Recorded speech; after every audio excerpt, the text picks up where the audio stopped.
हर हर महादेव। आप सभी लोग जानते हैं कि 16 सितंबर 2025 यानी मंगलवार को पड़ रही है दशमी तिथि, और ये वह तिथि है जो भाद्रपद मास में पड़ने वाली सबसे बड़ी तिथि है, क्योंकि यह भाद्रपद मास पड़ने वाली है और इसका बहुत ही बड़ा और विशेष महत्व होता है।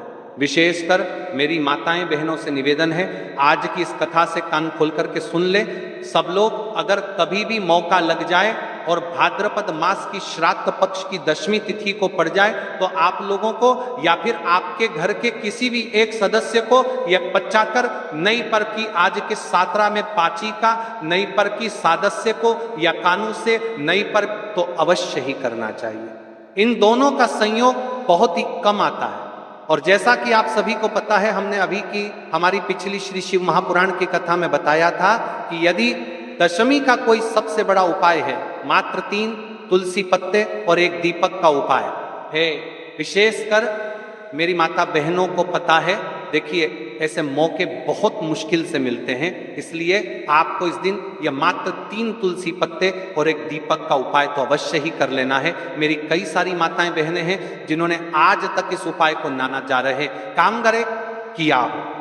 मतलब इस उपाय को सुना तो होगा कि मात्र 3 तुलसी पत्ते और एक दीपक का उपाय, लेकिन आज तक उन्होंने इस उपाय को किया ही ना हो। तो देखिए, इस दिन आपके पास एक आखिरी मौका होगा। इस उपाय को करने का पूरा वर्ष निकल गया, फिर भी अपने इस उपाय को नहीं किया, तो आपसे विशेषकर निवेदन है, इस उपाय को आपको या फिर आपके घर के किसी भी एक सदस्य को अवश्य करना चाहिए। इस उपाय को करने के पश्चात आपको वह फल मिलेगा जिसकी कभी आपने कल्पना ही ना करी होगी, क्योंकि स्वयं भगवान आपको इस उपाय का फल देंगे। ये मौका हाथ से जाने ना दे। इस उपाय को आज हम आपको बहुत अच्छे तरीके से समझाने वाले हैं। इस वीडियो को देखने के बाद, इस कथा को देखने के बाद आपको कोई और कथा देखने की आवश्यकता नहीं पड़ेगी। पूरी सरलता विधि से संपूर्ण उपाय को सुनिए, किस प्रकार करना है, कैसे करना है, सामग्री कहाँ से लेनी है और इस उपाय को करने का आपको क्या फल मिलेगा, हम आपको वो भी बताएंगे। लेकिन उससे पहले एक सबसे बड़ी और एक महत्वपूर्ण बात देखिए, हम इस विशेष श्राद्ध पक्ष में राशि से जुड़ा भाग्य भी बताते हैं और भाग्य में चल रही परेशानियों को भी बताते हैं। तो यदि आपको ऐसा लगता है कि आपके जीवन में बहुत ज्यादा दुख कष्ट है और आपके ऊपर भगवान शिव की कृपा प्राप्त नहीं हो पा रही है, यानी जीवन से दुख कष्ट समाप्त नहीं हो पा रहे हैं, तो आप अपना नाम और अपनी राशि कमेंट बॉक्स में लिख दीजिए। हम अगले वीडियो में आपकी राशि से जुड़ा भाग्य अवश्य बताएंगे। अब बात कर लेते हैं उपाय के बारे में। महाराज, तो देखिए, जो भाद्रपद महीने की दशमी तिथि पड़ रही है, यहाँ महाराज इतनी महत्वपूर्ण होती है कि देखा गया है जो मनोकामना बड़े बड़े पूजा पाठ अनुष्ठान से पूर्ण नहीं होती, वह केवल और केवल इस उपाय को, इस मात्र 3 तुलसी पत्ते और एक दीपक का उपाय दशमी तिथि के दिन करने से पूर्ण हो जाती है। बहुत सारी मेरी कई अन्य माता बहनें हैं जिन्होंने इस उपाय को कर भी है और उनको इस उपाय का फल भी मिला है। जैसे कि हमारी व्यासपीठ पर पत्र आते रहते हैं कि गुरुजी, आपके द्वारा बताए गए उपाय को हमने किया और उसका हमें फल भी मिला। तो देखिए, जो सबसे बड़ी और विशेष माँ तिथि रहती है, उसे तिथि पर यदि उनके विशेष उपाय किए जाएं तो भगवान भी प्रसन्न होते हैं और हमारे जीवन में चल रही परेशानी और समस्या भी समाप्त होती है। इसलिए हम आपको दिनांक के उपाय बताते हैं कि किस दिन आपको किस उपाय को और किस समय, किसी निश्चित समय पर करना चाहिए। जैसा कि 16 सितंबर मंगलवार मात्र 3 तुलसी पत्ते और एक दीपक का उपाय, इस उपाय का आपको फल अवश्य ही मिलेगा। मेरी कई सारी माताएं बहनें हैं जो प्रश्न करती हैं कि महाराज जी, हमारे जीवन में बहुत ज्यादा दुख कष्ट चल रहे हैं, बहुत समस्या चल रही है, हम शिव मंदिर तो रोज जा रहे हैं, फिर भी वह समस्या समाप्त नहीं हो रही है। तो देखिए महाराज जी, आपके जीवन में जो समस्या चल रही है, आपको ये भी नहीं पता है कि क्यों चल रही है, उसका आपको कारण भी नहीं पता है कि वह समस्या किस कारण से चल रही है, या फिर कोई दोष भी हो सकता है, जैसे कि पितृदोष हो सकता है, कालसर्प दोष हो सकता है, वास्तु दोष हो सकता है, या फिर किसी भी प्रकार का मंगल दोष। तो इस दिन यदि आप लोग ये वाला उपाय कर लेते हैं तो महाराज जी, ये वह उपाय है जो आपके सारे दोषों को समाप्त कर देता है। और धन संबंधित परेशानी को समाप्त करता है, माता लक्ष्मी का घर में स्थायी वास होता है। जेके महाराज, यदि हम इस उपाय को करते हैं तो इसका फल तो हमें प्राप्त होता ही है। साथ में यदि हम किस विशेष दिन पर कर रहे हैं, किसी विशेष स्थिति पर, तो उसका फल भी हमें प्राप्त होता है। यानी कुल मिलाकर आपकी सारी समस्या समाप्त होगी। तो चलिए अब हम उपाय की ओर चलते हैं। उससे पहले एक महत्वपूर्ण बात, यदि मेरी माताएं बहनें सुन रही हैं, आज मेरी पहली बार इस आवाज को या फिर इस कथा को और चैनल पर नए हो तो चैनल को सब्सक्राइब कर दें और रोज के उपाय देखने के लिए हमारे इस YouTube चैनल पर आते रहे। एक बार कमेंट बॉक्स में हर हर महादेव अवश्य लिखें। तो देखिए, ये जो नवमी तिथि पड़ रही है, इस दिन इस उपाय को किस प्रकार करना है, किसको करना है, कब करना है, सामग्री कहां से लेनी है, ये संपूर्ण बातें हम आपको वीडियो में आगे चलकर बताएंगे, इस कथा में आगे चलकर बताएंगे। कल जिन माता बहनों ने कमेंट किया था अपनी राशि से जुड़ा भाग्य जानने के लिए, आज वे लोग जान लो अपनी राशि से जुड़ा भाग्य। कल की दो विशेष राशि है तुला और वृश्चिक राशि। सबसे पहली बात कर लेते हैं तुला राशि के बारे में। देखिए, कल का दिन आपके लिए बहुत शुभ रहेगा। विशेषकर आपको भगवान विष्णु की पूजा विधि करनी चाहिए और मात्र 3 तुलसी पत्ते और एक दीपक का उपाय को आपको कल अवश्य करना है। अब बात कर लेते हैं वृश्चिक राशि के बारे में। तो देखिए, आपके जीवन में जो भी समस्या चल रही है वह सारी समाप्त होगी। अपने पितरों का ध्यान करते हुए रोज एक दीपक मध्य रात्रि में अवश्य प्रज्वलित करें। अब दोस्तों हम बात कर लेते हैं मात्र 3 तुलसी पत्ते और एक दीपक का उपाय बारे में। आखिर इस उपाय को आपके घर में किसको करना है? तो देखिए, यदि आपके घर का कोई ऐसा व्यक्ति है जो अपने पूरे घर परिवार के लिए करना चाहता है तो वह अवश्य करे। घर का कोई ऐसा सदस्य है कि वह अपने मनोकामना के लिए इस उपाय को कर रहा है तो वो भी कर सकता है। यानी पूरे घर परिवार के सदस्य भी कर सकते हैं या फिर कोई एक भी कर सकता है। ठीक है, अब बात करते हैं कि इस उपाय को किस समय करना चाहिए।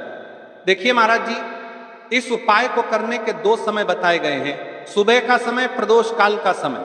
कई सारी माता बहनें सुबह के समय इस उपाय को करना चाहती है तो वह सुबह के समय इस उपाय को कर सकती है। सुबह का समय सबसे शुभ माना जाता है, विशेषकर पूजा पाठ और उपासना के लिए सुबह का समय बहुत उत्तम है। सबसे श्रेष्ठ समय सुबह 7 बजे से 8 बजे तक यदि कोई व्यस्त है और वह इस उपाय को करना चाहते हैं तो सुबह 10 बजे तक कर सकते हैं। और यदि कोई माता बहन चाहे कि वह 12 बजे से पहले कर लें तो भी मान्य है। बस इतना ध्यान रखना है कि दोपहर 12 बजे से बाद नहीं होना चाहिए। अब देखिए, महाराज की बात कर लेते हैं प्रदोष काल के समय के बारे में। प्रदोष काल का समय दूसरा श्रेष्ठ समय है प्रदोष काल। प्रदोष काल का अर्थ है संध्या के समय का वह विशेष मुहूर्त, सबसे श्रेष्ठ समय। शाम 5 बजे से 6 बजे तक यदि इस समय न हो पाए तो रात 8 बजे तक कर सकते हैं, लेकिन याद रखिए 8 बजे के बाद ये उपाय न करें। अब कई सारे लोग कमेंट करके हमसे ही समय पूछने लगते हैं कि महाराज जी आप ही बता दीजिए सबसे उत्तम समय कौन सा है, कौन सा समय चुने।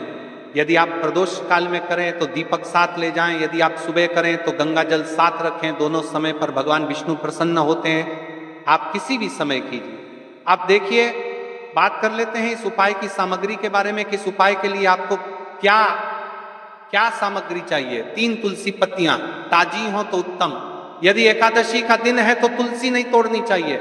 ऐसे में घर में रखी सूखी तुलसी पत्तियां भी उपयोग में ली जा सकती हैं। यदि आपके घर में तुलसी का पौधा नहीं है तो आप किसी पड़ोसी या परिचित से ले सकते हैं। देखिए, भगवान विष्णु को हल्दी अत्यंत प्रिय है, तो अब हमें हल्दी लेना है। एक चुटकी हल्दी, रसोई घर की हल्दी चलेगी, शुद्ध हल्दी का प्रयोग करें। अब इस उपाय को करने के साथ में हमें एक दीपक भी लेना है महाराज जी। ठीक है, एक दीपक, लंबी बत्ती का दीपक। प्रदोष काल में करने पर दीपक अवश्य जलाएं थोड़ा।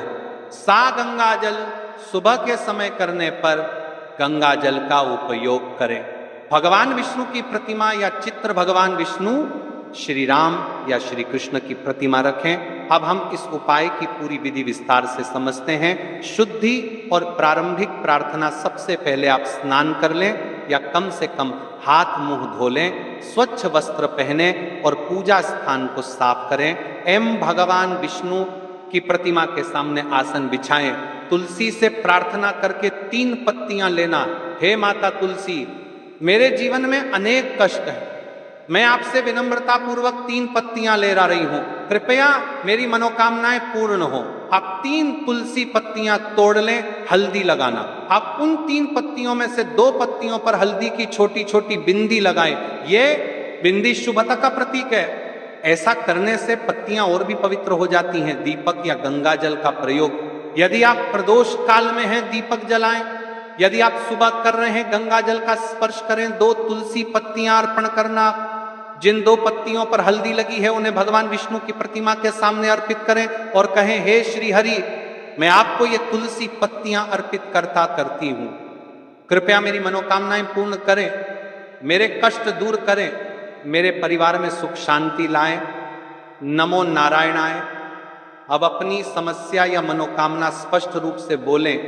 जैसे मेरे घर में कलह है, कृपा कर इसे दूर करें। मेरे बच्चों को शिक्षा में सफलता मिले। मेरे घर में धन की कमी दूर हो। तीसरी तुलसी पत्ती का प्रयोग। अब बची हुई तीसरी पत्ती को आप घर के किसी शुभ स्थान पर रख दें, जैसे घर का मंदिर, धन स्थान, तिजोरी, अलमारी या घर का पवित्र स्थान। ये पत्ती आपके घर में समृद्धि और शुभता का प्रतीक बनेगी। अंत में भगवान विष्णु से प्रार्थना करें, हे विष्णु भगवान, आपने ये छोटी सी भक्ति स्वीकार की, कृपा कर मेरे जीवन में शांति और सुख प्रदान करें। फिर तुलसी माता को धन्यवाद दें। मंत्र जाप। उपाय करते समय आप सरल मंत्र जप सकते हैं, नमो नारायणाय 11 बार या श्री विष्णवे नमः 21 बार। उपाय करने के बाद का फल। अब देखिए महाराज जी, इस उपाय का फल क्या होता है? घर में शांति बनी रहती है, धन की वृद्धि और आर्थिक स्थिरता आती है, मनोकामनाएं धीरे धीरे पूर्ण होती हैं, परिवार में प्रेम और सौहार्द बढ़ता है, रोग और बाधाएं दूर होती हैं। तो भाइयों और माताओं, यह था 3 तुलसी पत्तियों और हल्दी का उपाय। ये उपाय छोटा है, सरल है, लेकिन इसमें अपार शक्ति छुपी हुई है। श्रद्धा और विश्वास से इसे करें। भगवान विष्णु और तुलसी माता अवश्य प्रसन्न होंगे। देखिए महाराज जी, अब आपका ये उपाय यहाँ पर पूर्ण हो जाता है और आप शिव जी को भी प्रसन्न कर लेते हैं, साथ में विष्णु भगवान को भी प्रसन्न कर लेते हैं। तो आपकी जो भी मनोकामना है वह अवश्य पूर्ण होगी। देखिए भक्तों, एक मुख्य बात, हम श्री शिव महापुराण की कथा से आपको उपाय बताते हैं। यदि आपको हमारे द्वारा बताए गए उपाय अच्छे लगते हैं तो कमेंट बॉक्स में हर हर महादेव अवश्य लिखें, ताकि हम अगली उपाय विधि वीडियो आप तक पहुंचाएं। हर हर महादेव।